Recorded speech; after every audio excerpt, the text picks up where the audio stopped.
Assalamualaikum warahmatullahi wabarakatuh. Perkenalkan, kami dari kelompok 8 atas nama Sela, Dirgahayu Torasila, dan juga Selfie. Di sini kami akan membahas tentang apa sih analisis SWOT dalam perspektif kewirausahaan. Mari kita simak penjelasan berikut ini. SWOT adalah singkatan dari strengths atau kekuatan, weakness atau kelemahan, opportunities atau peluang, dan threat atau ancaman, di mana SWOT ini dijadikan sebagai suatu model dalam menganalisis suatu organisasi yang berorientasi profit dan non-profit, dengan tujuan utama untuk mengetahui keadaan organisasi tersebut secara lebih komprehensif. Adapun analisis SWOT dan manajemen pengambilan keputusan, yang pertama, mampu memberikan gambaran suatu organisasi dari 4 sudut dimensi. Yang kedua, dapat dijadikan sebagai rujukan pembuatan rencana keputusan jangka panjang.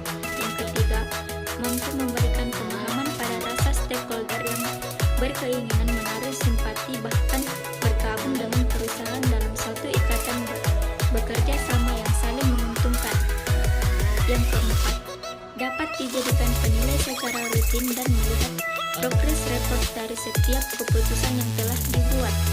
Selanjutnya yaitu peranan SWOT sebagai bagian analisis manajemen risiko dan hubungannya dengan manajemen pengambilan keputusan.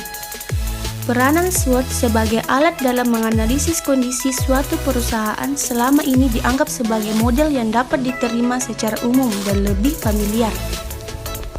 Adapun faktor eksternal dan internal dalam perspektif. Pertama, faktor eksternal. Faktor ini mempengaruhi bentuknya opportunities and threats, di mana faktor ini menyangkut dengan kondisi-kondisi yang terjadi di luar perusahaan yang mempengaruhi dalam pembuatan keputusan perusahaan. Kedua, faktor internal.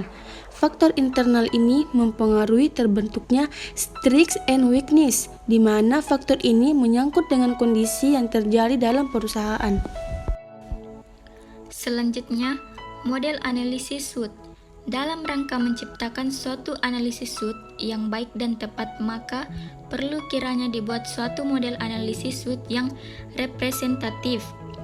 Representatif ini adalah bagaimana suatu kasus yang akan dikaji dilihat berdasarkan ruang lingkup dari aktivitas kegiatannya, atau dengan kata lain, kita melakukan penyesuaian analisa berdasarkan kondisi yang ada. Yang terakhir yaitu solusi.